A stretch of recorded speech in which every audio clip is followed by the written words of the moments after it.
Mr. Tooth Decay here. You know, making cavities used to be easy, but it's getting harder now. And mostly because of... Crest! Crest fights cavities, so I'm gonna fight Crest! Now, Crest's got fluoride in it, and Crest is always telling people to watch the teats, have checkups, and brush off it with Crest! Fluoride. It is hailed by the Centers of Disease Control and Prevention as one of the 10 great public health achievements of the 20th century. In fact, for over 60 years, the American Dental Association has stated that brushing with fluoride toothpaste will prevent tooth decay. But is this true? Is there more to this story than what we've been told? Triumph over tooth decay. Procter & Gamble announces Crest toothpaste with Fluoristan, its exclusive fluoride compound, world's greatest weapon against decay. Look, Mom, no cavities. Yes, Crest toothpaste really cuts down cavities because Crest has fluoride. The same fluoride dentists put right on teeth to prevent decay. With Crest, you put this fluoride on your teeth at home, too. Prevent cavities. Use Crest. Crest is accepted by the American Dental Association. Today, 95% of the toothpaste sold in the United States contains fluoride, and 72% of all water is fluoridated. Fluoride is safe and effective, and it's one of the most inexpensive ways to really cut down on dental decay. Anything we can do to help prevent cavities on children, I think, is very important. Absolutely, fluoride is safe. It's effective. Fluoridation of community water is extremely safe and extremely effective in preventing tooth decay. Science is on the side of fluoride being safe and effective. There is no controversy about this in the scientific community. If it's such a simple issue, how is it that it's still going on after half a century? I remember it being debated when I was 30 years ago. And it's continuously debated. But just because we've been doing something 50 years doesn't necessarily mean that it's right. Public health officials knew then what they know now. Would we have fluoride? Would it be added to our drinking water? Well, today a coalition of scientists, dentists, and doctors are taking action to stop fluoridation until it is proven safe.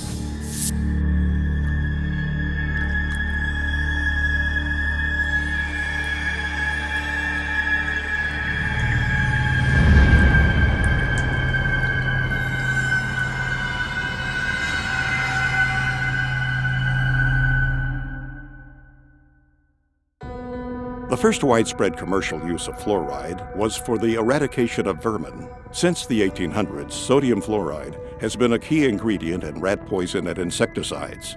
These products were commonly used in and around the home to kill lice, mice, rats, and insects. Fluoride proved to be not only a good way to kill rodents, but also an effective way to kill a man. As the use of fluoride became more popular, reports began flooding in of people dying from ingesting this toxic substance. Headlines screamed, "Roach poisoned in pancakes kills 11 men. Rancher takes dose of poison by mistake." Article after article, all having the same tragic endings, proving that sodium fluoride can and does indeed cause death. In fact, during the last part of the 19th century, the Industrial Revolution was taking hold of the modern world. An unfortunate byproduct of this technological revolution was that it created the most toxic pollutants known to man. And the most hazardous and destructive of them all was fluoride. In his award-winning book, The Fluoride Deception, investigative journalist Christopher Bryson examines fluoride's disturbing history. Bryson notes that in its early days, fluoride was a widely known and well-documented killer. Documentation from early lawsuits against fluoride manufacturers clearly shows that fluoride was a hazard, not only to humans, but to the environment as well, with damages reaching into the tens of millions of dollars. By 1930, the aluminum industry was the largest and most influential fluoride polluter. Industrial giants such as Alcoa knew they had to do something. Vegetation and livestock near Alcoa plants were being decimated as toxic fluoride fumes lingered, rendering nearby cattle lame and crippled, even causing death. One newspaper article from that time proclaimed, "During the past year, we had 51 head of cattle die. We had laboratory tests made, and these tests show excessive amounts of fluorine in the liver and kidneys. Also, some of our young cows had lost their teeth. Our saddle horses were so crippled from fluorine poisoning, they had to be shot. The serious nature of fluoride toxicity was beginning to be realized. As a result, fluoride's threat to corporate America was laid out in an exhaustive review conducted by the U.S. Department of Agriculture. Toxicologist Floyd Dietz warned of new medical information exposing fluoride's harmful effects. Danish scientist Kaj Roholm singled out the aluminum industry, specifically Alcoa, as the source of much of the fluoride poisoning. Fluoride was causing irreparable damage, and the word was getting out. Alcoa knew they had to act fast. Their high-powered attorneys sprung into action, quickly buying up farms and paying out settlements. Ironically enough, during that time, the U.S. Public Health Service was under the jurisdiction of the United States Treasury Secretary, Andrew W. Mellon. Mellon was the founder and major stockholder of Alcoa. He was also the founder of the Mellon Institute, an industry-funded research institute that was notorious for giving corporations such as Alcoa the scientific data they needed to defend themselves against lawsuits. The Mellon Institute published questionable and self-serving evidence that supported the effectiveness of fluoride in fighting tooth decay. In doing so, the Mellon Institute rats had put a smiling face on what had been a scientifically recognized environmental and workplace poison. It was an aluminum industry-funded scientist, Dr. Gerald Cox, who worked at the Mellon Institute, that first made the proposal to artificially fluoridate public water supplies. Mellon's economic interest in fluoridation was obvious. Fluoridation provided the chemical industry an opportunity to void liability of their poisonous fluoride waste by means of promoting it as a health benefit. The official human experiments began in Grand Rapids, Michigan on January 25, 1945. 107 barrels of sodium fluoride were delivered to Grand Rapids, where city technicians began tipping them into the city's water supply. They were the first to publicly fluoridate their water. It was to serve as the test city, and its tooth decay rates were to be compared with those of non-fluoridated Muskegon. The study only lasted 5 years. There are no permanent teeth in a child born at the beginning of the study. It was an unblinded study.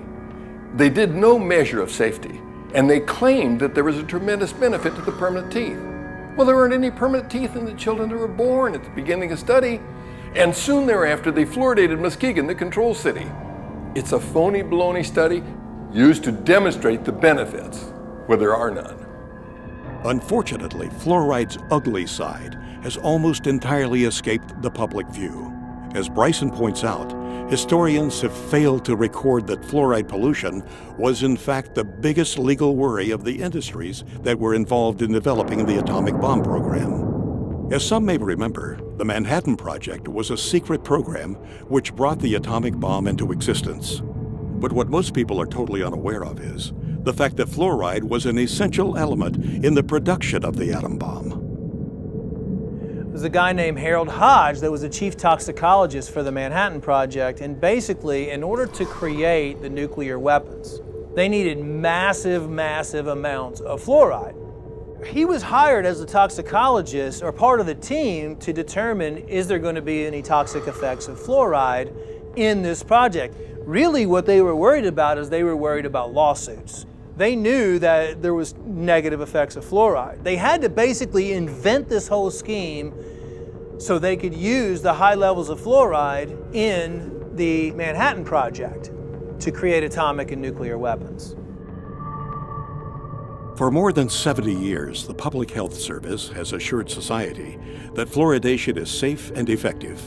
These assurances have largely rested on the results of the 1945 Newburgh-Kingston fluoride caries trial. This study compared the safety of fluoride in drinking water for 2 New York cities, one fluoridated, the other not fluoridated. The impetus for the first fluoridated city, Grand Rapids, was born from this study. However, recently declassified documents show that this study was a complete fabrication. A trail of declassified Manhattan Project papers unearthed by investigative journalist Christopher Bryson showed that the toxicology department at the University of Rochester, which was under the direction of Harold Hodge, secretly monitored the Newburgh experiment to, quote, supply evidence useful in the litigation arising from an alleged loss of a fruit crop. In fact, these once restricted documents reveal that as far back as 1944, the Manhattan Project was spending money on toxicology studies on fluoride. Why? Because fluoride was the key ingredient used in the process of enriching uranium. Enriched uranium was the linchpin of the U.S. military's fledgling nuclear weapons program. Fluoride became a national security issue. The declassified documents suggest that Newberg was simply another human experiment, one used to justify the interests and advancement of the nuclear industrial state. The final report of Newberg concluded that small concentrations of fluoride were safe. Yet documents reveal that the top fluoride scientist in the U.S., Dr. H. Trindley Dean, known as the father of fluoridation, secretly opposed the experiment, fearing that fluoride's toxicity would be revealed. Until now, Dean's dissent on Newberg has never been made public. There's irrefutable evidence that the U.S. military, the Manhattan Project, the makers of the atomic bomb, concealed evidence of fluoride's harm to their workers, to the community, and to the American public. One study was published in the Journal of the American Dental Association in 1948 by Dale. In these files, Manhattan Project Captain Peter Dale at the University of Rochester reported preliminary results of dental investigations among laboratory fluoride workers at Columbia University. He concluded that fluoride did not prevent cavities in the 95 laboratory workers examined. Quote, "Their teeth seemed to be deteriorating rapidly, and their gums bled more freely. In fact, most of the hydrofluoric acid workers examined had few or no teeth left. They were in large part toothless or nearly toothless. This information, however, was left out of the published version. The published study merely notes that the fluoride workers had fewer cavities than did the unexposed workers. They didn't mention the fact that they had fewer cavities because their teeth had fallen out of their mouths." Since World War II, fluoride has been one of the most destructive environmental pollutants. At one point during the Cold War, fluoride was blamed for more damage claims against industry than all 20 other major air pollutants combined. Fluoride was responsible for one of the most notorious environmental disasters in U.S. history, the town of Donora, Pennsylvania, which jump-started the environmental movement. In 1948, the small mill town lost 20 people, and an estimated 6,000 men, women, and children were sickened by U.S. Steel's dark blanketing smog. Even the town's name betrayed its corporate roots. Donora was an amalgam of the first name of Nora Mellon, the wife of industrialist Andrew W. Mellon. After the Halloween disaster in Donora, Pennsylvania, Philip Stadler, a chemist, went to Donora, and he was able to test and measure and prove that it was fluoride that had caused all those deaths. Sadler quickly went public. Article after article ran the story. Chemist says fluorine gas caused 19 smog deaths. Sadler said, "Chronic fluorine poisoning has been killing people in Donora for a long time. It has left its characteristic trademark on the valley's animals, crops, and vegetation." Both the U.S. Army and the Atomic Energy Commission, now known as the Energy Department, had a secret and vital interest in the outcome of the Donora disaster. If fluoride were fingered for the Donora deaths, it might bring unwanted scrutiny of worker health safety for those in the bomb factories, resulting in damage suits and expensive requirements for air pollution controls.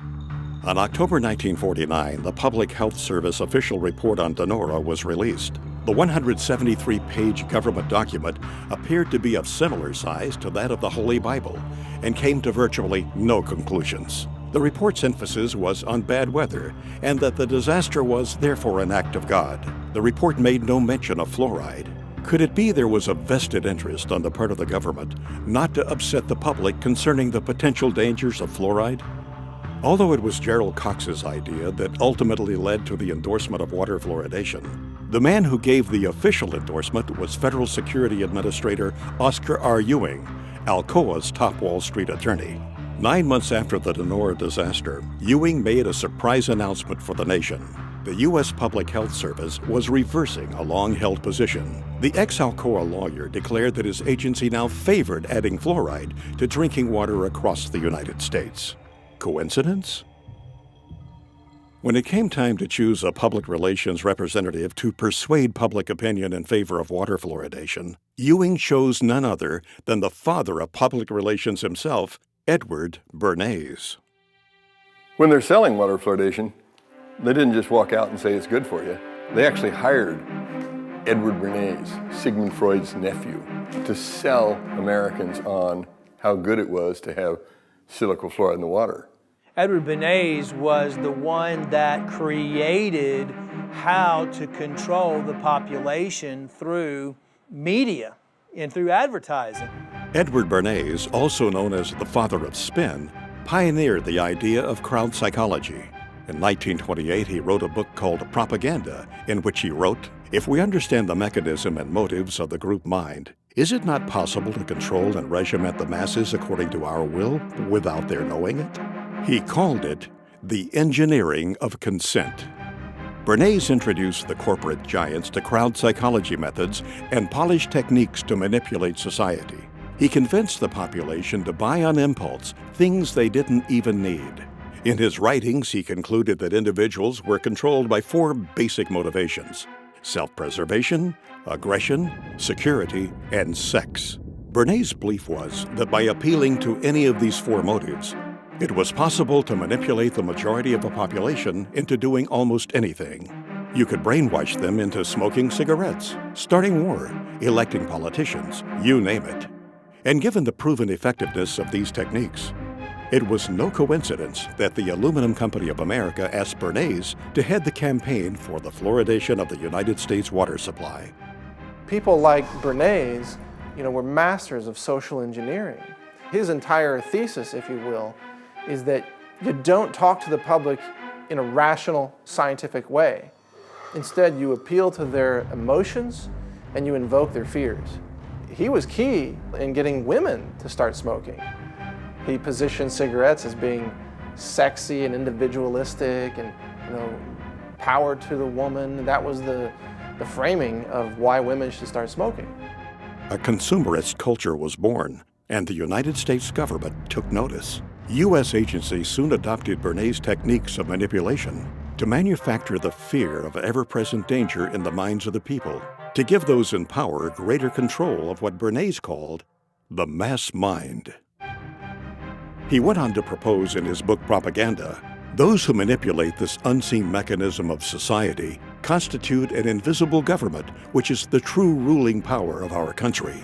We are governed, our minds are molded, our tastes formed, our ideas suggested, largely by men we have never heard of.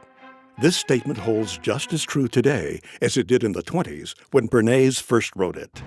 Throughout medical science, including dentistry, poison-producing corporations have always been able to infiltrate major institutions and dominate their narrative. When Christopher Bryson was writing this book, The Fluoride Deception, he reached out to Edward Bernays. Bernays said it was child's play to convince the American public that fluoride was good for them. While the official narrative rang, the case for fluoride had been proven. Some people weren't so quick to jump on the fluoridation bandwagon. Because fluoride had been used for years as a rat poison, to kill coyotes, to kill cockroaches. Some of those opposing fluoridation were in fact dentists. And because of their advocacy for safe water, they were censored by the American Dental Association. If they worked for the Public Health Service, they got fired. If they were team players and kept their mouths shut, they got to keep their job. So out of fear, many people who knew better remained silent. The true story behind water fluoridation can be hard to swallow. The facelift performed on fluoride dating back more than 60 years ago has misled generations. Instead of conjuring up the image of a crippled worker or a poisoned forest, we see smiling children. As a new generation arises, we must sound the alarm yet again. To those who have ears to hear, this film is meant to be a warning. This film will prove beyond a shadow of a doubt that fluoride is a deadly poison being added to our water supply. It will further prove that the chemical commonly known as fluoride is the only chemical added to public drinking water to treat you, the individual, rather than the water. The information presented in this film can change your life. It can help protect your health and the health of your loved ones. It will lay out the real facts behind water fluoridation. It will expose the hidden hand behind the curtain, pulling the levers of industry, corporate profit, and public perception. Fluoridation is neither safe nor effective, but rather a fraud. And honestly, one of the biggest hoaxes ever perpetrated in human history. To say things like tobacco is harmless, fluoride is harmless. Agent Orange is harmless, they say. DDT was harmless. Asbestos, right? Yeah, GMOs now, they say, are harmless. This is a long history of science selling out to corporate interests while the people are systematically poisoned. And to this day, people still believe fluoride is safe in the drinking water, and the majority of dentists still believe it's safe to put in toothpaste and to put in different types of compounds. Most people in America are persuaded that everybody fluoridates their water. And if you're living in a town like Albany or Long Island or Ithaca or somewhere, but the vast majority of the population in the world does not drink fluoridated water. Most of the countries do not fluoridate their water, only about 30. The countries now that have banned the use of fluoride, China, Austria, Belgium, Finland, Germany, Denmark, Norway, Sweden, the Netherlands, Hungary, and Japan. All these countries have said that fluoride, number one, is ineffective and toxic and should not be used. We are still using it. There's something wrong here. I think it's time that we become aware and do something about it. How come our country that's supposed to be, quote, so smart, uses it? Well, there's something going on here. What does the European Union know that we don't know? Nothing. Nothing. They know the same thing, that's why, but the difference is they're not getting paid off and we are, and so therefore, this is what the only thing I can come up with, because they both have the same facts. They both have the same facts. Fluoride is toxic. Fluoride is not helping your teeth. If it was really helping your teeth, why do we have all these dental problems? It's not at all. How come you can go to primitive societies around the world that never had even seen fluoride, and they have perfect teeth? Why are we having all these learning disorders? How come we're having autism? We're having all these things we never had before. Well, why don't we ask that question and answer it honestly? Answer it honestly. 98% of Europe does not fluoridate. Only 8 countries in the world have more than 50% of their population drinking water. America, Australia, New Zealand, Ireland, Israel, Singapore, Malaysia, and Colombia. Only 8. I think Europeans have come to their senses on several issues, not all of them, but on many, GMOs being one of them and fluoride being another. They've rejected these things because they're looking at the evidence. America tends to be way behind the curve on really recognizing reality in the realm of fraudulent hoax science. Our CDC and the liars in Washington, D.C. have only had success in countries that speak English for the vast majority of the disposal of their hazardous waste product. That means that you and I and our children in the United States are the largest consumers of hydrofluosilicic acid. Call it what it is. Hydrofluosilicic acid, what is that? Hydro's water, fluo, fluoride, silicic, sand, and it's missing an electron. It's acidic. It'll kill you. You take your hand, dip it in like that, you're gonna die. Hydrofluosilicic acid does not occur in nature. It's a man-made molecule. And it eats through concrete, glass, stainless steel, fiberglass, plastic. You name it, it'll eat it. So why are we putting that in the water? First tonight, hazmat crews from all across our area responded to a chemical leak this afternoon in Rock Island.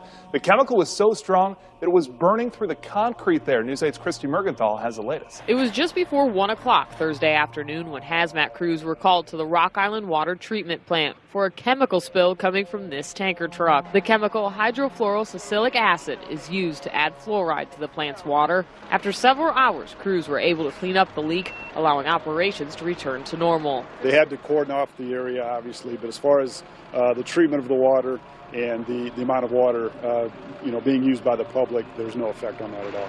Now, that acid that did spill out is a chemical that they actually use every single day here at the water treatment plant. It adds fluoride to the water. Reporting Reporting live in Rock Island, Christy Mergenthal, WQAD Quad Cities News 8. That's how they transport it. It's extremely aggressive. It'll eat through almost anything, including concrete. What is labeled fluoride is not naturally occurring fluoride like you might find in the ground. It's actually a collection. It can be over 100 different chemicals, including some radioactive chemicals, including many cancer-causing chemicals, including heavy metals, neurologically damaging elements that are called fluoride. And then this is dumped into the water supply, and the cities have the doctors and dentists convinced that this is somehow good for your teeth.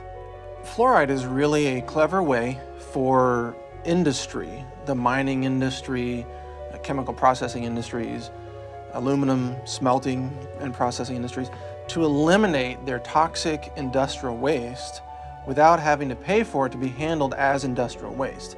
They just slap a new label on it, fluoride. They sell it to cities, and the cities dump it into the water supply. Basically, it's a hazardous waste byproduct of the manufacture of phosphate fertilizer. It's a mining byproduct. They dig up this rock. This rock is no good as is. So you mix it with sulfuric acid, and this produces soluble phosphate, and that's what becomes the fertilizer. It's a byproduct that they can't do anything with. It's a poison, so they sell it and make fluoride out of it. It was a fraud.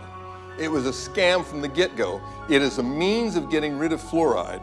You allow industry to use your water supply to dispose of their hazardous waste. It's a disposal mechanism. It's a major industrial waste pollutant. They were trying to dump it into the rivers that were going out into the ocean in Florida, and boy, they stopped that. They said, you're polluting, you're killing the fish, and which they were. For 100 years, they decimated the local vegetation, crippled the cattle, damaged the citrus groves in Florida. It was costing them a fortune to handle this as a very serious industrial waste.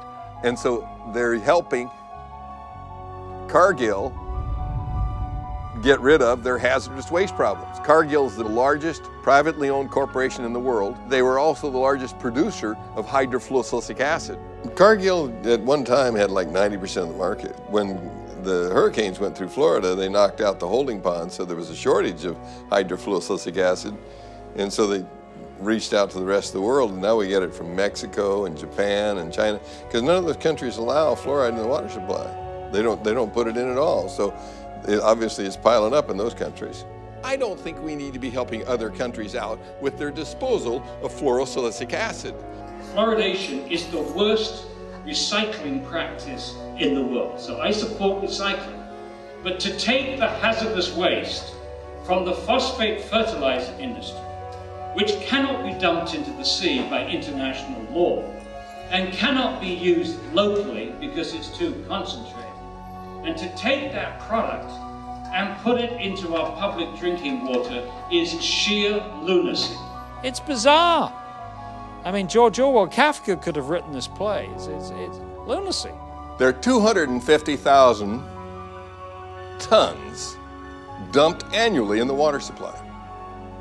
Does that sound like a big figure to you? If you had 1 ton and were worth over $1 million, you'd be a poor person by the time you got rid of that ton. It's extremely expensive to get rid of. Is there anybody that you know that might be willing to talk to us, perhaps a whistleblower, somebody who's been injured or? Yeah, there's a guy who wrote a book, Toxic Torts, the tell-all book about the phosphate fertilizer industry, Gary Pittman. He'll tell you the story. Is that where's he out of? In Florida. That's where all the phosphate mines are in the United States. That's right. Paul, looks like we're going to Florida, buddy.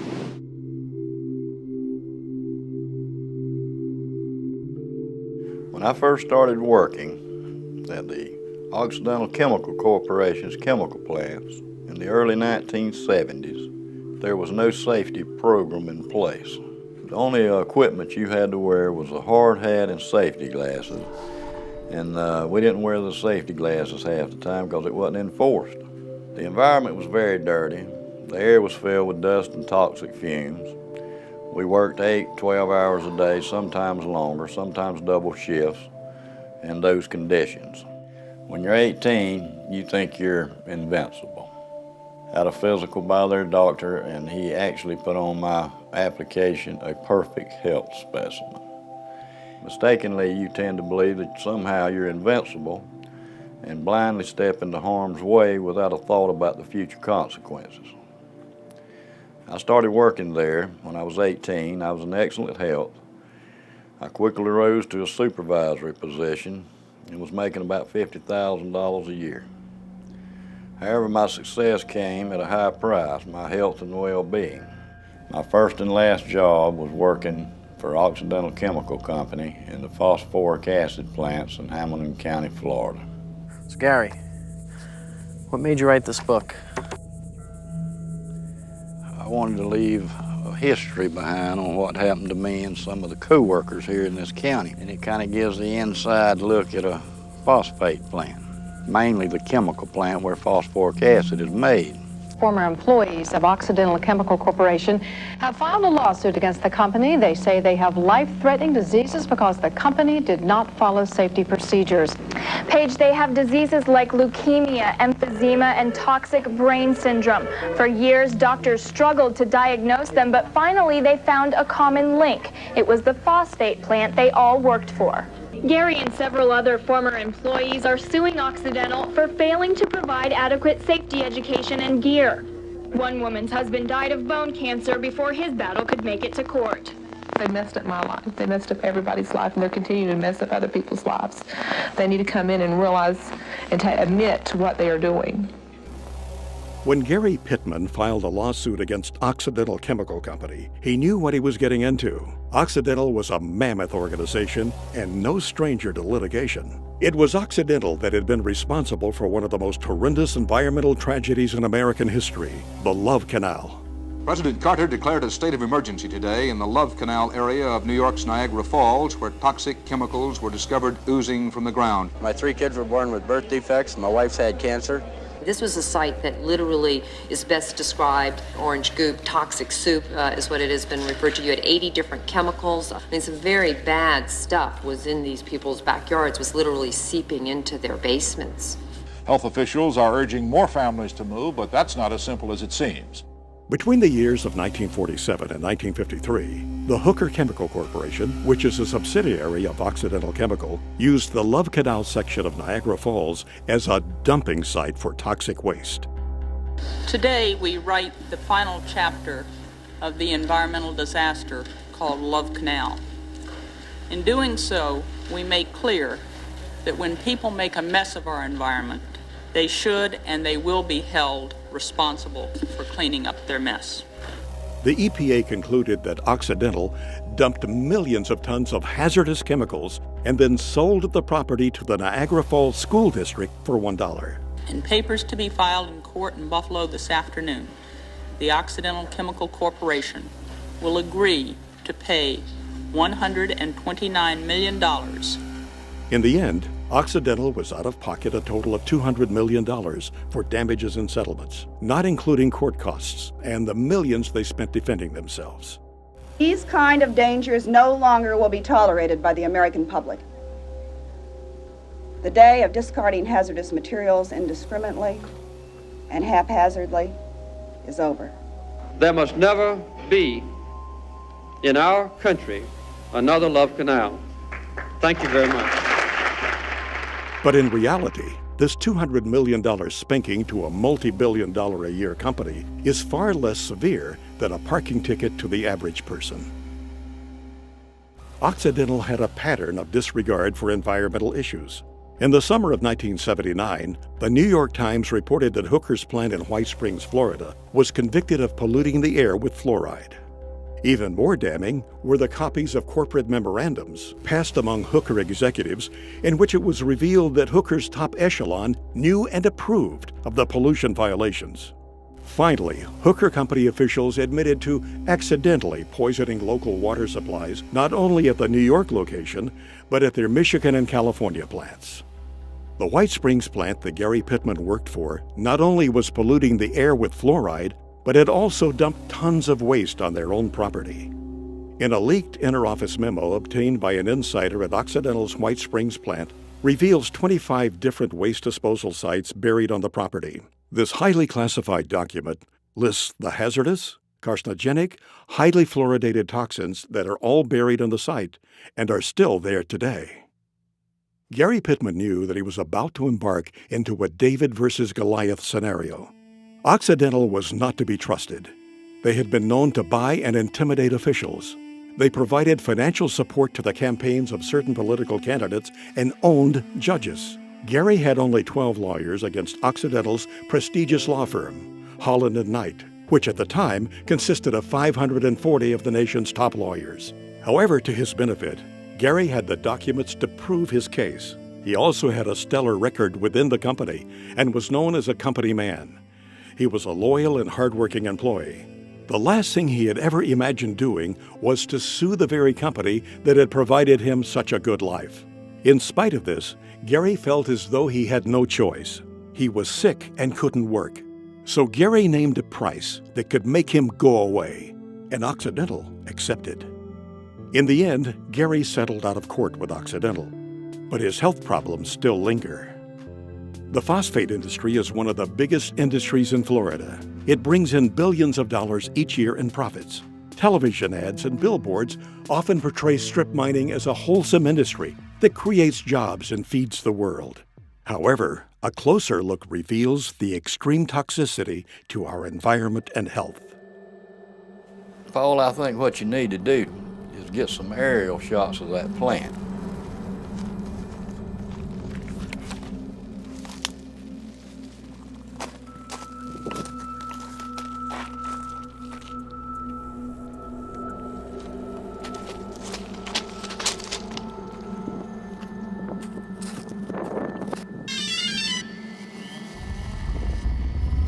Because you cannot see the devastation going on from just riding down the road. If you could get some aerial shots of that plant, I could point out what's going on, what's happening, you know, and point out where a lot of the pollution's going on and stuff like that. What people don't realize is this is where hydrofluorosilicic acid starts, because you have to mine the rock, you have to make the phosphoric acid, and hydrofluorosilicic acid is made from the fumes off the phosphoric acid. Then it's put into the city's drinking water.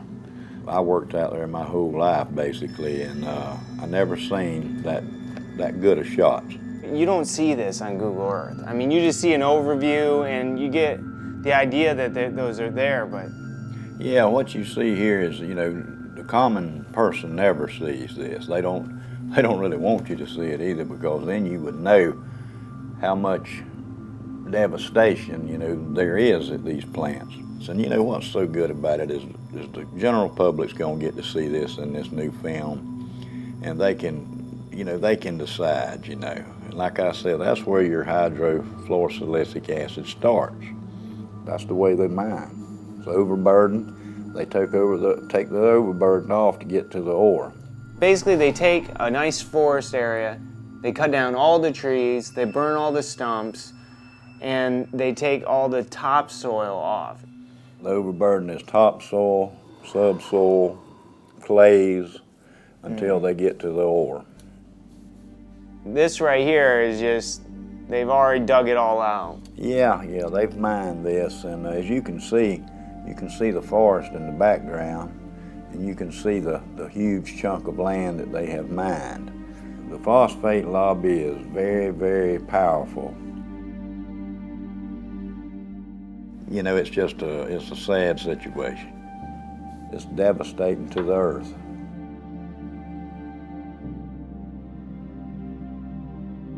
This water, this coffee-colored water, it's just hard to describe how bad it is. You know, when you call it water, it's not really water. It's so laden with so many different chemicals, and it contains many elements such as cadmium, chromium, mercury, nickel, beryllium, arsenic, fluorides, lots of fluorides. Lead, and I heard it even has it has radioactive elements in it too. It is radioactive. Uranium-238, radium-226.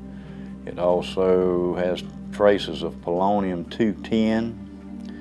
Very contaminated stuff. A lot of people don't realize that this is some of the worst contamination at a phosphoric acid chemical plant.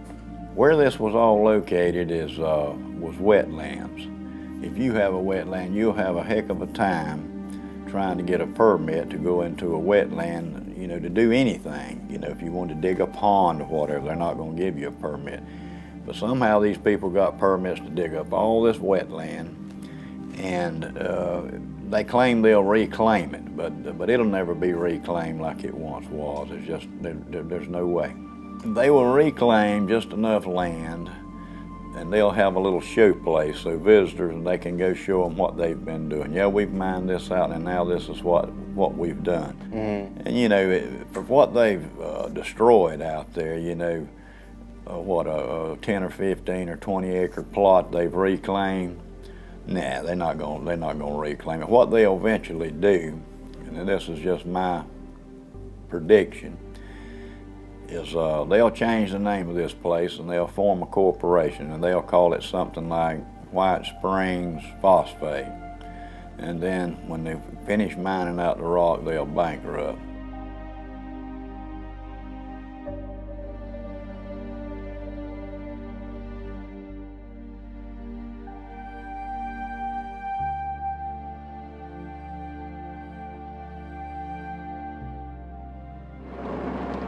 Up here on the right, we're going to have the administration offices. They used to be in the chemical plant, and they moved them. They used to eat the pantyhose off the women's legs. Wow. It says, "To whom it may concern, I worked at the above-named company, Occidental Chemical Company, White Springs, Florida, in 1968 and part of 1969. Our accounting department was located in the admin building, which at that time was located at the chemical plant. Many mornings when we employees would get out of our vehicles, women, our pantyhose would dissolve off of our legs.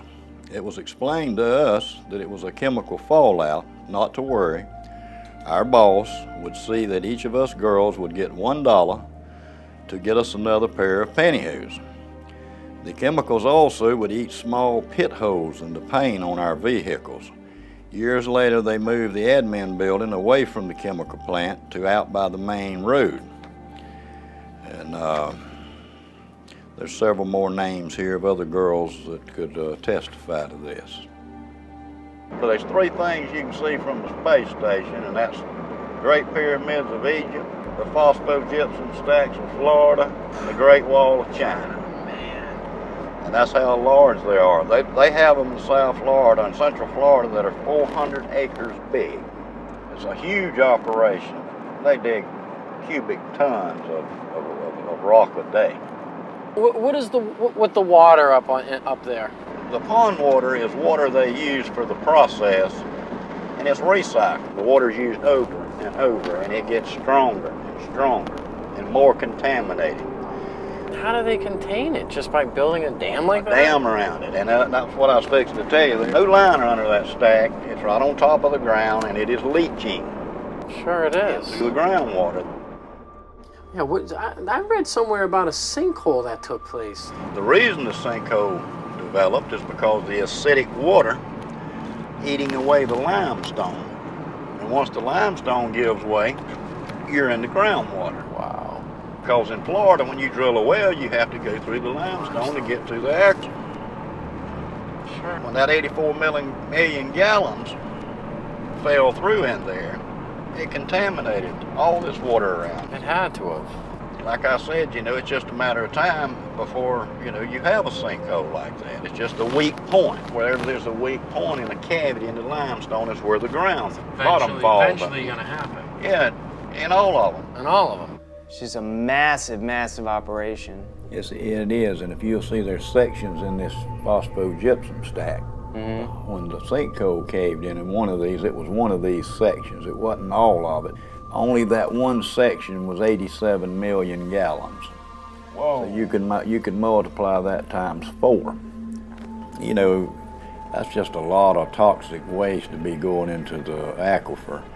In addition to this recycled toxic water up there in those ponds, those ponds you call them, in addition to that, they're taking fresh water too, right? Of course, they use a lot of fresh water because, see, this is the main thing that they don't want you to know. is what they call the water balance. It just makes them nervous if you start talking about the water balance. What do they add back when they need water if it's leaching? Right. It's going away. So they have to add some fresh water to keep the process going. Right. The phosphate industry uses more fresh water than any other industry in the state of Florida. You know, and sometimes they have to release water out of those toxic ponds. Where do they put it? They put it in the creeks and it runs into the Swanee River. Now what they do to it is lime it to bring the pH up so it don't kill the fish immediately. The Swanee River, they claim, is a pristine waterway. But if you ask the Fish and Game Water Commission in Florida, they'll tell you not to eat over one fish out of that river a month. Wow. Because of lead and mercury and chromium and cadmium. They won't tell you that, but that's why. Yeah, that's why. This is just a lot of the documentation I've reached through the years. What really caught my eye was, like we had talked about earlier, the 1972 through 1979 misrepresenting environmental data. And they charged them $575,000 for emitting 10 times the amount of fluoride allowed below. And I was working there when that was going on, and the fumes were just unbelievable. It pit the glass on your windshields, make them so foggy it would etch the glass. Just having your car parked out there while you're at work. Parked there. I mean, back in the 60s, you know, I mean, even earlier they realized that those fumes were very toxic. Very toxic. The phosphate company pretty much polices themselves. They have their own crews do their stack testing and all the other environmental things. And, you know, that's kind of like the fox watching the hen house. And I have been involved to where they would go up to test a stack and come down and tell me, so something's wrong. This stack is going to fail.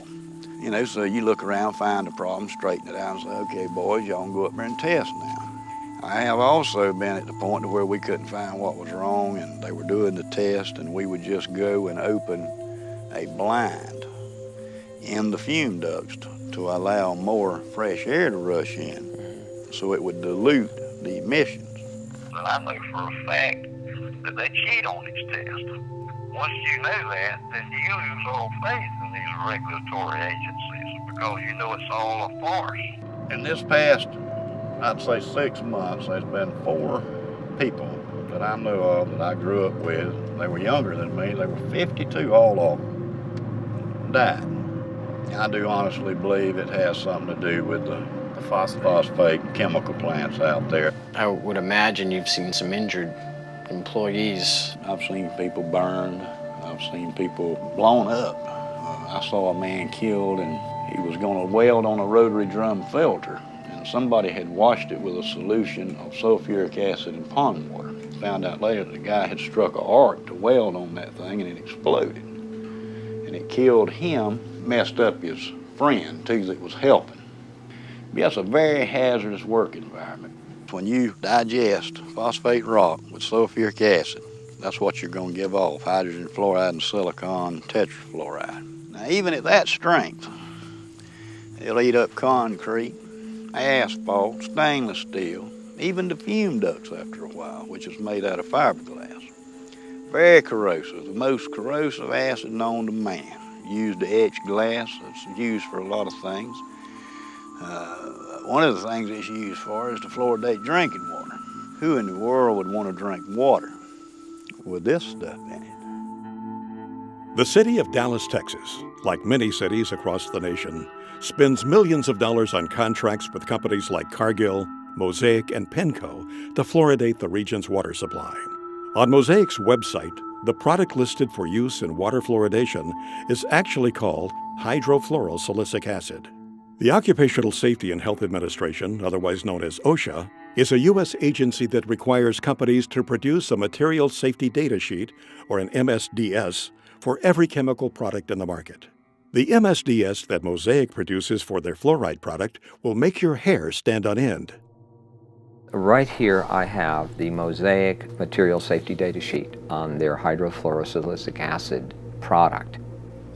A material safety data sheet is a very important document to disclose safety and health issues about possible exposure to this chemical. The MSDS sheet is supposed to inform you about what is this chemical, what's in it. So what we find in the case of the Mosaic, their hydrofluorosilicic acid, is that it is not a pharmaceutical grade product.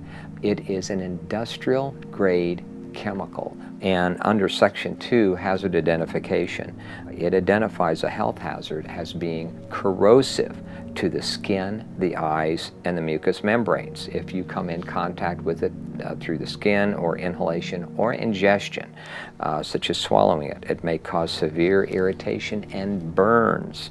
And so on the second page, it identifies potential health effects, and it mentions that it's corrosive to the eye, corrosive to the skin, corrosive through inhalation, such as breathing, corrosive if you swallow it. In this, they're basically giving these health effects due to hydrofluorosilicic acid and a high concentration. It's less clear at what concentration this won't happen at.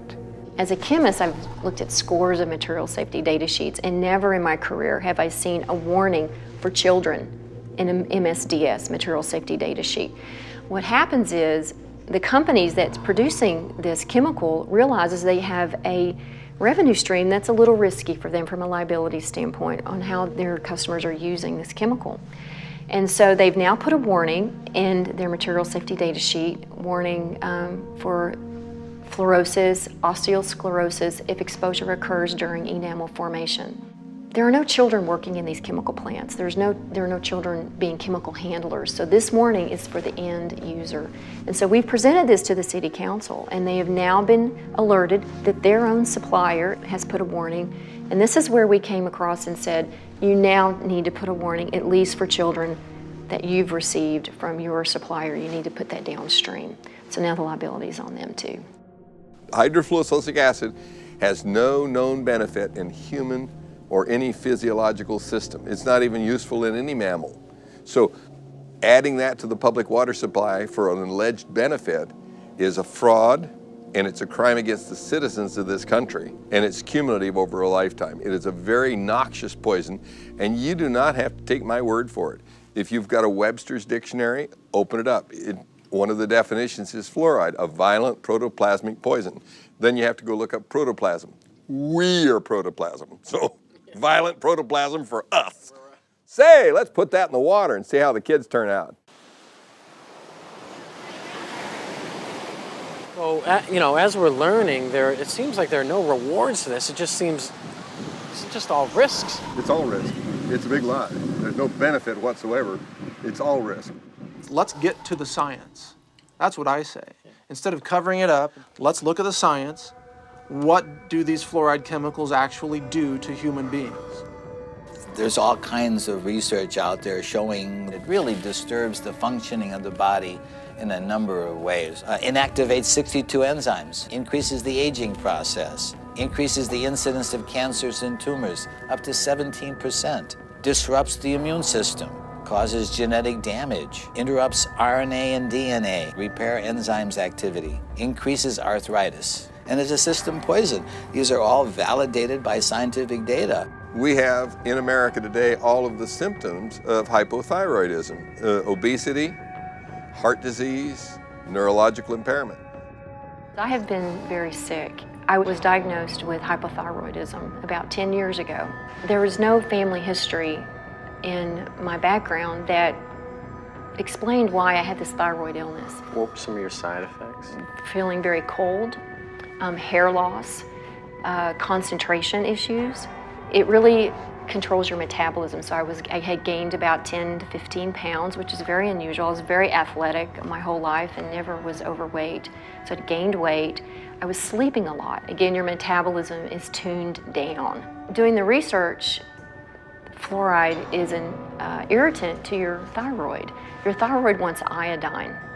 And if it doesn't get iodine at the concentrations that it needs, then it gets whatever is closest that you're providing in the environment. If you look at the periodic table, you see that fluoride, chlorine, bromine, and iodine are all in the same column. That means they have very similar electronic structure and reactivity. So that's why your thyroid will uptake fluoride and chlorine when you're not giving it enough iodine. It's a gradual accumulation of the fluorides and the other things you're exposed to out there that just gradually wears on you through the years. And that's one reason it's hard to pinpoint a health problem.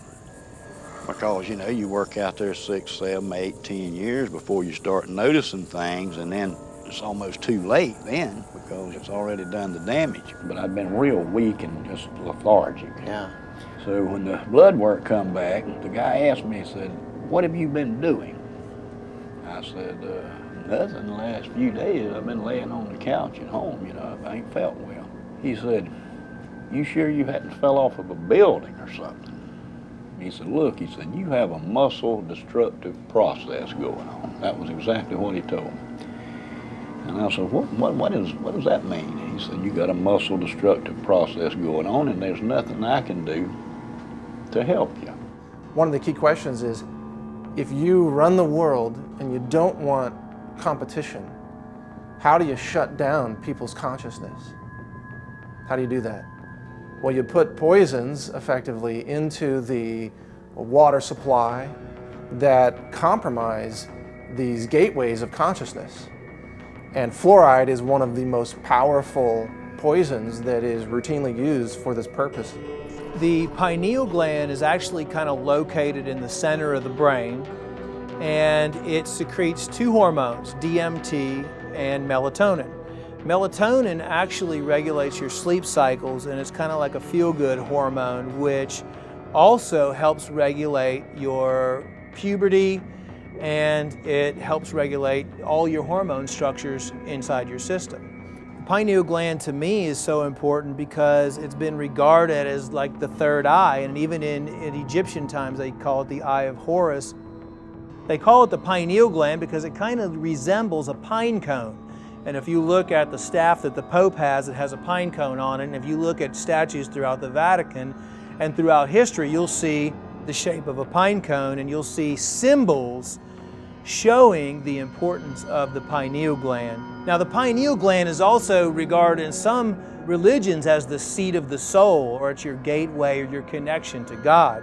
If you know that the pineal gland is the consciousness of the human, and that could be your connection with God, why not take it out? And the fastest and easiest way to take out the pineal gland and to calcify the pineal gland would be with fluoride, because fluoride has an affinity for those areas in the body that produce calcium hydroxyapatite. Today in the United States, children are reaching puberty much earlier in age than they did in the past. Some evidence indicates that fluoride, via its effect on the pineal gland, could be a contributing cause to this trend. In 1997, Jennifer Luke published her PhD thesis on fluoride in the pineal gland.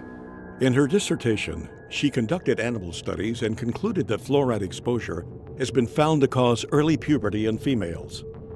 Similar findings have been reported in 2 epidemiological studies of human populations that are drinking fluoridated water. The first study was conducted in 1945 during the Newburgh versus Kingston fluoridation trial. It was discovered that girls in fluoridated Newburgh were reaching menstruation on average 5 months earlier than the girls in unfluoridated Kingston. But the result was not thought to be significant at the time.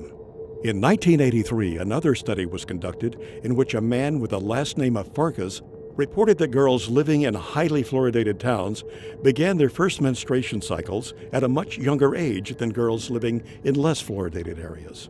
When the pineal gland is calcified, it causes an onset of puberty.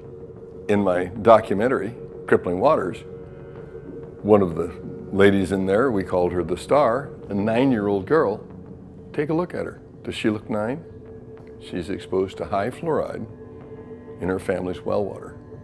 Her dad, who's only 20 years older, is starting to bend over like this and starting to become crippled. He can't put his hands above his head. The calcification of the pineal gland is an adaptive process so that that child can have babies by the time she's 14 because she's going to be crippled by the time she's 40. Fluoride's role in earlier puberty needs more thorough investigation. When one considers the seriousness of a possible interference by fluoride on a growing child's pineal gland, it underlines the negative and dangerous effects of fluoridation. Dave, so what we're learning is kind of frightening because it seems to me that once it's in your body, is it there to stay? Yes, you can't get it out. You can cut some of the harm by mitigating the damage and avoid it like the plague, but you really can't get it out because it's stuck in your bones. And that's why you have all the skeletal symptoms, you know, the joint pain, the arthritis, and all that stuff. The first signs that fluoride is poisoning your bones is pains in the joints, stiffness in the joints, pains in the bones. Well, you go to the doctor with pain in a joint, he says, oh, you got arthritis. Well, arthritis, joint, ritis, pain, oh, okay, joint pain. So we got somebody speaking to us in Latin, oh, you got joint pain, super duper. We have millions of people with arthritis in the United States and in fluoridated countries, 1 in 3 adults. Nobody's ever looked to see if some of those arthritis cases may have been caused or exacerbated by fluoride. Just not looking. Are bones with more fluoride stronger or less strong? And the answer is less strong. And they got studies where they tried to give them a dose of fluoride, sodium fluoride, to cause an increase in bone mass. It did, but it weakened the bone itself. So those are case-controlled studies. That's the gold standard in medicine. So we have case-controlled studies showing that if you give people fluoride, it accumulates in their bones and it causes the bones to become white, opaque, increases the bone density, decreases the bone tensile strength. And they actually took bone that was removed from people for the purpose of replacing a joint or a hip, put it in a little device here where you put a weight on there and snap it, and they showed that the more fluoride in the bone, the quicker it snaps. Have you ever wondered, how come everybody has hip replacements, knee replacements? I mean, you can go on and on. I can think back when I was a kid, that didn't happen. You didn't see all these crippled people. I mean, you saw a few, but it wasn't common. I mean, how does it end up in our bones? Is it that where our body just finds? It's calcium-rich tissue, so your body parks it there because it's got to dispose of it some way, otherwise it would kill you. So it parks at the bone, and then it kills your bones. What it does once it fills up with fluoride, that you get little spikes on the outside of the bone. If you take a hand and take a bone and run your hand up and down a normal bone, it's slick, and that's because muscles move around on the bones when you're running or jogging or lifting weights and all that stuff. Your muscles are moving around on your bone, and it's slick, so it doesn't hurt. Well, if you make that bone the texture of sandpaper, then when the muscle moves around, the fascia tears, and it hurts to move. And so fluoride accumulates in calcium-rich tissues, which are bone, ligaments, cartilage, joints, and teeth. So you have to look at this as if you have a lifetime body burden, and the less you're exposed to, the longer you can go before you develop symptoms. The first most irrefutable symptom of fluoride exposure is pain. And that's what we saw. My wife and I filmed a documentary in China. And pain was the hugely significant symptom that they all had. They couldn't even work. And you know, in China, if you don't work, you starve to death. Have you ever heard of dental fluorosis? No. No. It comes when somebody's overexposed to fluoride. Awesome. That's a picture of very mild dental fluorosis. And so is that. You know, that young girl came to see me to get that fixed because she doesn't think that's beautiful. She thinks that looks bad when she smiles. And I think everybody else agrees with her. They say 41% of American teenagers have this condition. So this is the white spot. So it's been there. It's a little scary, you know, knowing that many people, we don't even know, you know, what's in our water. Fluorosis can become more severe than a simple white spot. In severe cases, it can deform a patient's teeth. When you see spots on the teeth like this, that means you gave the child enough of a poison that the cells that were making that organ didn't make it right. They made it wrong. When I was a child, I was overexposed to fluoride. There are streaks of that in my teeth. So you learned that early on then? I knew, yes, those teeth are very brittle, and so I have cavities more frequently in those teeth than other ones that don't have the evidence of the fluorosis. Maybe you've seen it. It's white, chalky spots on your teeth. and I was told that those are calcium buildups. From the fluoride? Okay. I don't think I had really, really strong teeth to start with, but I did have some teeth that they just broke. The last time this happened, I was eating a baked potato, and it broke 2 out. Baked potato? A baked potato, and it broke 2 out. Did you notice anybody else in the plant losing teeth? Yeah. We talk about it a lot at the plant.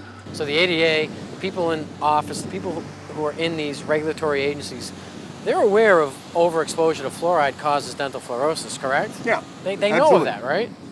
And they know that dental fluorosis, the teeth become weakened, they chip, they fall out. Brown, spotted, ugly, wear away real fast. Yes, they know all of that. We took California, we took the whole state. There's no difference in dental care costs for welfare from one end of the state to the other, regardless of the amount of fluoride in the water, whether it's 0.1, 0.2, 0.3, no difference. So if there was a tremendous benefit, you ought to be able to see that, and it doesn't show up at all in the computer data. So that's why they won't debate you. And although fluoride can help with your teeth, if either chemical is consumed in high amounts over a lifetime, it can lead to cancer, skin conditions, bone disease, and other health issues. There is a recent lawsuit in Maryland, it's a federal lawsuit, a woman who believed the medical establishment at the time when her daughter was an infant. She gave her daughter 90% of her diet, intake of water was this fluoridated baby water. And so the daughter grew up with severe fluorosis, and to get that corrected, dental restoration is about $100,000, and they can't bear that burden. So they are suing Nestle and Gerber. So putting it in a baby bottle when the child doesn't have any visible teeth, there's no way on God's green earth that can have anything except a negative impact on that child. It will damage that baby's teeth. But they sell it in the grocery store as baby's first water. I've seen that for years. How do we educate women to not buy this for their babies? And this is why we wanted the warning for infants, because they're the most at risk. They drink their weight in water within 2 or 3 days. If you and I did that, we'd be drinking 22 liters a day. I mean, it just goes back to the whole, these regulatory agencies that are supposed to, be kind of looking out for our best interests, and as you know, they're not. There's no reason for the FDA to allow them to sell this as a food. It's a crime. I hope they're punished someday. I say they have a duty to warn. They have a duty to warn you. Not one manufacturer of formula says, by the way, don't use the tap water. Women, Infant, and Children, WIC program. We contacted them. They refused to tell mothers not to use the tap water. And you know what she said?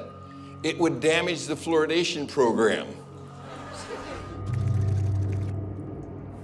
Fluoride is safe and effective, and it's one of the most inexpensive ways to really cut down on dental decay. Fluoride is safe and effective. Fluoride is safe. Fluoride is safe and effective. Well, there's a study from 20 years ago showing infant mortality was higher in fluoridated communities. Is that why? I don't know. Why didn't they do a follow-up study? I think that would be interesting to know. Children have died, you know. There's been a case of a child who swallowed this. The dentist left the room. The parents didn't know. The kid swallowed it. Had to be rushed to hospital. They couldn't save him. He died. So yeah, it's very toxic substance. There's no question about that. Is that the kind of stuff that a responsible parent would be putting in their child's hand? FDA in 1997 required manufacturers of toothpaste to put this warning label on it. It's the same as you'd have on a loaded .38 caliber pistol. Keep out of reach of children. And only use a little pea-sized amount, which is about the same amount that would be in a bottle of water. And if that amount is swallowed, call the Poison Control Center or seek professional help immediately. So if I drank a bottle of water, should I call the Poison Control Center too? This is just insane. So this is what 2 different organizations say. One says, don't swallow it. Why did they put that on there? They put that on there because there were 10,000 calls a year to the Poison Control Centers from children made ill by swallowed toothpaste. 10,000 calls, and you know for every call there's 5 that didn't call. And there are only Poison Control Centers in half the states. So that means 100,000 children are made ill by swallowed toothpaste. It's insane to put a deadly poison in a child's hand and say, go brush and be sure and spit out, Johnny. Fluoride has been a slow process of introduction into the dental profession where it's commonplace for us to consider fluoride as the thing to do to help decay. But we now know, statistics have shown us, that fluoride is not working. It's very toxic to you and can cause everything from cancer to depression. So, yeah, it's a serious issue. You are meant to have the right to informed consent to medication. What we're doing in a fluoridated community is we're doing to everyone what a doctor can do to no one. A doctor says to you, he says, look, this glass of water is going to do wonderful things for you. It's going to cure your ingrowing toenails. It's going to make you less bald. It's going to do X, Y, and Z. Drink it. And you say, no, I don't want to drink it. You must drink it. You've got to drink it. I'm your doctor. I'm telling you, you've got to drink it. If he or she tried to do that to you, he or she could lose their license. You've got to tell the patient what the drug is good for. You've got to tell them what it's bad for, the side effects. And then they, in theory, make up their minds. This has been ripped away from us. Water fluoridation is the dispensing of a drug. This is not chlorine. This is not any number of the other chemicals that are used to treat the water. Fluoride is being put in specifically to alter you physically, to make a physical change in you. Fluoride is a drug, is a medicine. This is the only thing anywhere in the world that gets added to the municipal drinking waters to actually treat the human. Well, anytime you see the letters FLUO, you're talking fluoride. And so when you start realizing that Prozac is a fluoride product, Zoloft is a fluoride product, virtually all of your psychotropic drugs, almost all of those that are mood elevators. And one of the reasons being is because it has this tremendous capacity to affect serotonin. Serotonin being the chemical that goes from one neuron to the other brain neuron. And so when we looked at the selective serotonin reuptake and when basically an inhibition of the serotonin to be taken up, that's the fluoride that's doing that. Prozac is fluoxetine. It's a fluorinated psychoactive. Matter of fact, almost all your psychoactive drugs are fluorinated drugs. They put it in there both as a carrier and an accelerator of the effect. The actual active ingredient in Prozac is fluoride. Prozac is made almost entirely from fluoride molecules. It is, and like SSRI drugs are similar molecularly to some of the elements in fluoride. Remember the school shootings in Columbine, Colorado? Yeah. They were on SSRI drugs. Those drugs make your mind think that you're not living in the real world, that you're actually just sort of experiencing a false reality. And I think fluoride has much the same effect. There's tons of products that are pharmaceutical products that, in some cases, the fluoride is just being used to what I call potentiate it, to actually make it a stronger one. Fen-Phen, which was the diet drug that was taken off the, well, why did they take it off? Well, fenfluramine, you can hear the fluoride part in there. The fenfluramine was the part that actually made the thickening of the heart valves so that they pulled off. Amazing part about it is Rohypnol, the date rape drug. A lot of people just call it that. The roofie. Okay, yeah, right? Roofie. Yeah, and so what does that roofie do? Basically, it causes an anterograde amnesia. Well, okay, that's a fluoride product, so how does it do that? Well, we probably should have guessed that it would do that already anyway, because if you went in and had surgery, general surgery right now, knock on wood that you don't have to ever do that, but if you were, they would give you 4 molecules of fluorine and 2 of bromine and 1 of chlorine, and that's what knocks you out during that time. So the truth is that when you start looking at all the pharmaceutical uses for it, that it's just amazing all the things that are around us all the time that we didn't recognize or that we didn't see. There is absolutely no drug on the market that's given in a one-dose-fits-all situation. We don't put other things in the water to try to keep everybody's blood pressure down or everybody's stroke risk down. And there's no reason why we should be trying a one-size-fits-all approach for this either.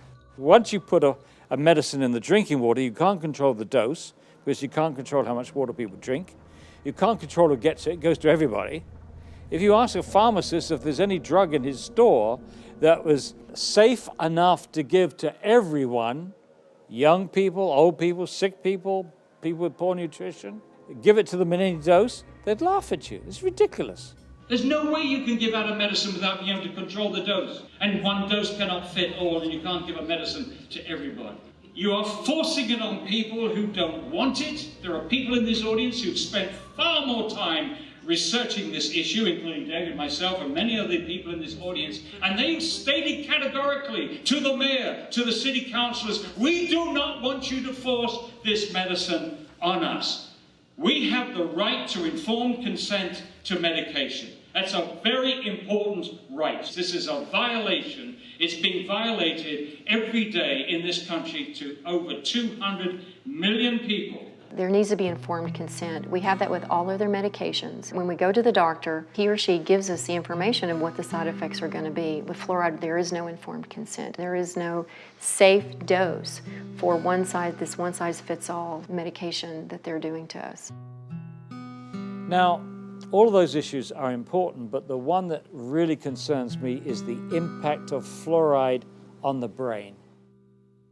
A study panel for the EPA listed fluoride as amongst 109 chemicals for which there was significant evidence of neurological effects. It has definite impact on the neurons, which is the nerve parts of the brain. You don't just grow those back. It's not like, well, I cut myself, so now I'm renewing my cell. It doesn't happen to the neurons. There are so many ways that fluoride could be damaging the brain. We know this from animal studies. Dr. Phyllis Moulinex exposed rats to fluoride to work out its effects on the human brain and the central nervous system. What we did was we exposed them, let them drink the fluoride in the water for 6 to 20 weeks. The pattern that we saw, it typically is what we see with other neurotoxic agents that are well known to cause a hypoactivity or a memory problem or an IQ problem. When I first presented the results of these studies, one of the individuals sitting and listening to the results, he says, "Do you have any idea what you're saying?" And he says, "You're telling us that we're reducing the IQ of children." Look, the first opponents of fluoridation in this country in the 1950s were biochemists. These biochemists had used fluoride in their experiments to poison enzymes. And they, including Dr. James Sumner, who won the Nobel Prize for enzyme chemistry at Cornell, and he said, fluoride poisons enzymes. You don't want to put this substance into the body. Poisoning enzymes is what makes people sick. Poisoning enzymes is what kills people. It's highly likely that you're going to get subtle effects on the brain that the parent is not going to notice. No wonder that our children can't read and write. It's no wonder because we're damaging their brains with a stupid preventive dentistry program that doesn't even work. We have behavioral studies, and we have 24 IQ studies, 24 studies which now show an association between fairly modest exposure to fluoride and lowered IQ.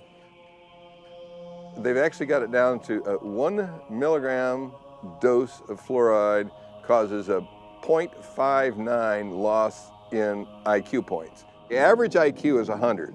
So if you're 95, you're in the back of the class napping because you can't understand what the person in the front is saying. And you're going to get a nice job pushing the broom around. So what if you got twice that dose? Okay, you're down to 90. So what they showed in studies in other countries is that you lose all your genius out of your society. You've damaged the intellect. But new research from China supports Dr. Moulinex's conclusion that fluoride affects mental development and IQ levels. I've heard a great deal about a chemical that can be used on the teeth to help prevent decay. Is that a good thing to use? It certainly is. We use a fluoride solution, and we have evidence that for some people... 50 years ago, American government scientists had clinical evidence that fluoride affected the central nervous system. But all this was kept secret. Chemical? You're going to put some chemical in my mouth? All mention of the effects of fluoride on the central nervous system was stopped. In my view, fluoride is where lead was in the early 70s. That argument lasted about 10 years, and it was finally proven that, yes, low levels of lead, lower than caused visible symptoms, was in fact damaging a child's mental development. I think the same thing's we're going to find with fluoride. As someone who has gotten off of fluoride, I can tell that my thought processes and my concentration is higher. And so when you damage the IQ of the children, you lose your place in the country as a leader, and we have. And that's because of the damage that our government has allowed to happen to the intelligence of our children. If there wasn't research out there that's shown conclusively that it affects the brain and the neurons, that it affects the immune system, that it affects the bones, and it is incorporated into your body, fluoride bonding is strong. You get something fluoride bonded, it's not easy to get it off. Well, what's going on? Fluoride is now in thousands, and I really mean thousands of products where it has worked its way in, and I don't understand why. I had a good friend of mine come up to me one day when I still lived in the Valley. He says, Karen, he says, look, there's fluoride in Cocoa Pops, and there's fluoride in Fruit Loops, and I'm going, what? What the heck is it doing in that stuff? Pesticides operate in a lot of cases because they have fluoridated compounds. Sadly, the dentists have begun to add fluoride to their filling materials, their cements, they even put a varnish on children's teeth. I don't believe these have been legitimately FDA approved. I've checked on them. There's no new drug applications on file for fluoride to be ingested, and none have been submitted. So if you're going to give a child a dose of fluoride, show me the FDA approval where that's beneficial and even safe. It doesn't exist. The medical system that tries to say we need to ingest fluoride, that's really the only element they believe in. They won't recommend magnesium to reduce heart attacks. They won't recommend calcium. They won't recommend zinc for immune boosting function. They only believe in one element, and it's fluorine. You know, how come they don't look at the other elements that are needed? See, that's why it's very selective. It's a dogma. There is no, selenium waste product that they have to get rid of. That's why you don't hear about the benefits of selenium from industry. Right. But selenium is an anti-cancer element, and most people are deficient in it. Chromium, trace element for blood sugar regulation.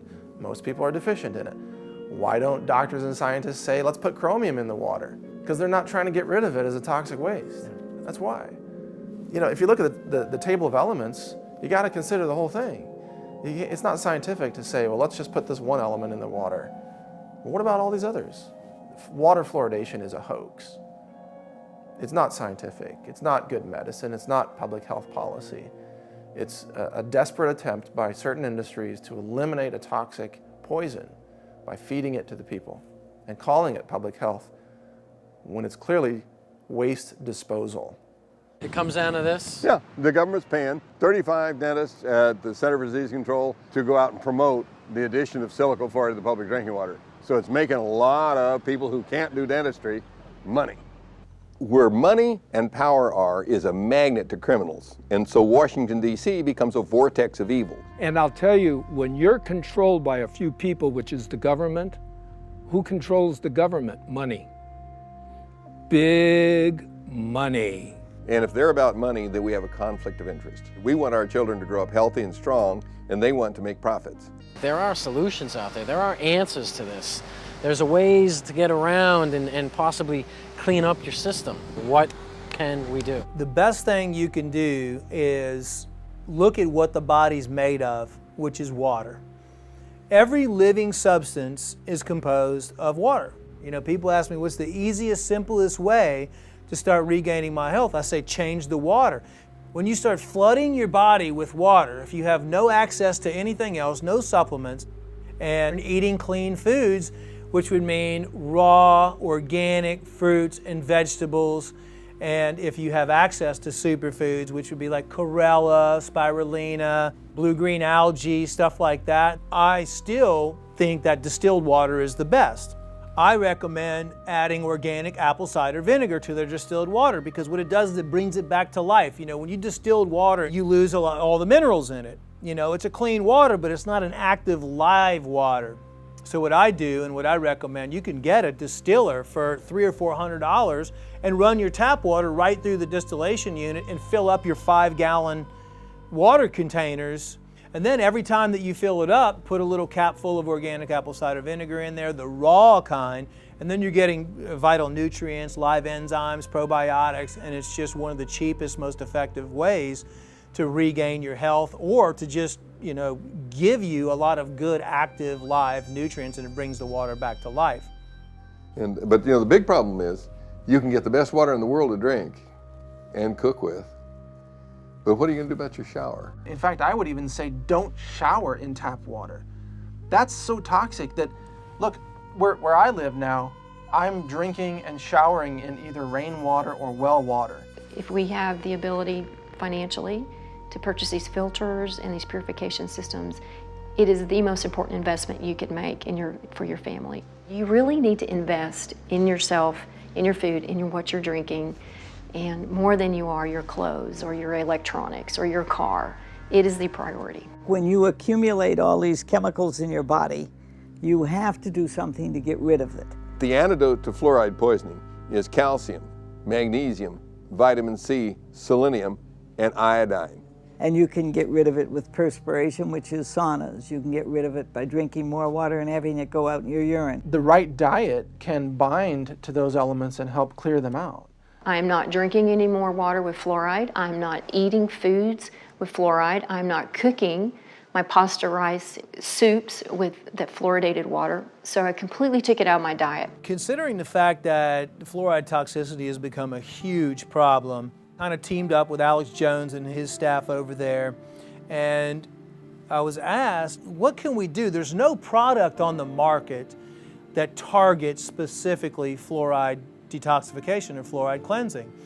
So I was asked to put something together that would do that. It's really a combination of 6 of the most potent compounds we could find working together in unison to help you eliminate or detoxify fluoride from your system on a regular basis. This product is something that people can take on a daily basis or take on a weekly basis or take to help their body naturally eliminate fluoride from their system.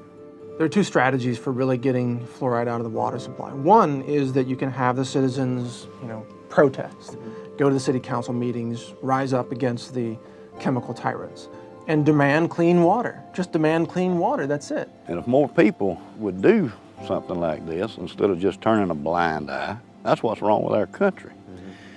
People see wrongdoing, but they just pass it by, let somebody else take care of it. So I imagine you're kind of going to be the Lone Ranger standing up and saying, I don't want my water medicated anymore. We should be calling our congressmen and trying to say, hey, what are you doing out there? What are you doing around the well? That's our water. I should have to choose if I want fluoride in my water. Why am I demanded that I have to have fluoride in my water? If enough people will contact their legislators, contact them either through phone calls, through snail mail. I mean, if they get enough of that on a particular issue, by golly, they do set up and take notice. Go there and bitch, because that's your public servant, okay? Last time I checked, they work for you. You got to get a lot of people angry enough that they'll go out and stand in the rain and tell the city council that they're not going to get reelected if they don't do what we tell them. They're not going to keep their seat if they continue to poison our water. If you follow the democratic process, then this issue has already been solved. Unite and let's make it happen, because I was thinking about it today, and I'll just wrap with this, but I was thinking about it today because I knew you were coming over, and I just sat there and I literally just prayed to God. I said, God, I don't know there's got to be a way. Open up a way that we can help this nation and the world get its health back. And let health be the #1 priority, and profits that's next. Not profits over health. And let's let people get the truth. This is all about us taking our world back. It's the time to scream louder, to be bolder, and to show them that we cannot be afraid. It's time that the people stand up, the silent majority, for their health. Get it out of your community, and then you can drink the water at home, you can drink the water in your office, you can drink the water in the restaurants and in friends' houses, and so you don't have to worry anymore. The alleged reason for adding fluoride to the public water supply is to reduce tooth decay. But tooth decay isn't caused by a deficiency of fluoride. It's caused because there's scum on the teeth and bad diet. So the real solution is to take something like a nice toothbrush that was invented by C.C. Bass, cram it in the gums, and knock the scum off. So if you really wanted to reduce tooth decay, you'd make sure that every child had a big handful of toothbrushes and knew how to use them. And you dig all the scum off the gums, because it's scum living on the teeth that causes tooth decay. I don't want to poison the scum, I want to scrub it off the teeth and then not feed it. So you don't give it sugar, white flour, and bad food, processed foods. You give it good foods. Then you will have wonderful teeth and abundant good health. Is there hope? There's always hope. I mean, that's what I tell everybody. Even when I had cancer patients, I always say, listen, there's always hope. When you feel healthy, you feel self-confident. And when you feel self-confident, you feel successful. So regardless of how bad things are, you can never lose hope. I mean, you always have to know that there's always change and there's always things you can do. Even if you do one tiny thing every single day, you're still positively changing. And if you tell one person, or if you pass an email out, or you share information, once we hit critical point, which we're almost at, it's like the 100th monkey phenomenon. The mass consciousness will change.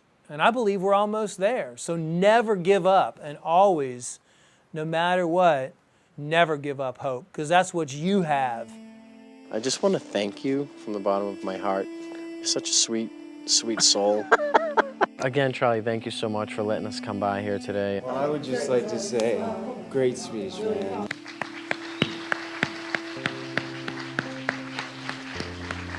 Thank you for all your work you've done over the years, and your discoveries, and your journey, and your just everything. Thank you so much. Appreciate Welcome. it. Thank you. Thank you, Gary. Thanks, Paul.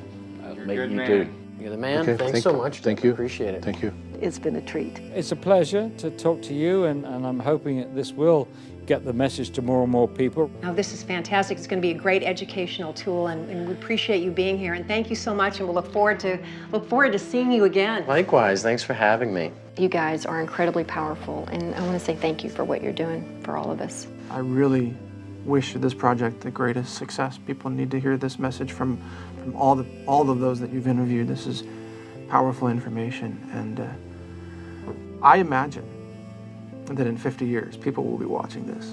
You know, some DVDs will survive. Yeah. Yeah. I just got the chills. And they'll be watching this, and they'll look back and say, there were some filmmakers who did know what they were covering, who weren't willing to just sell out and do some explosions and on-screen sex and this and that. They actually had a message for humanity. That's what you guys are doing.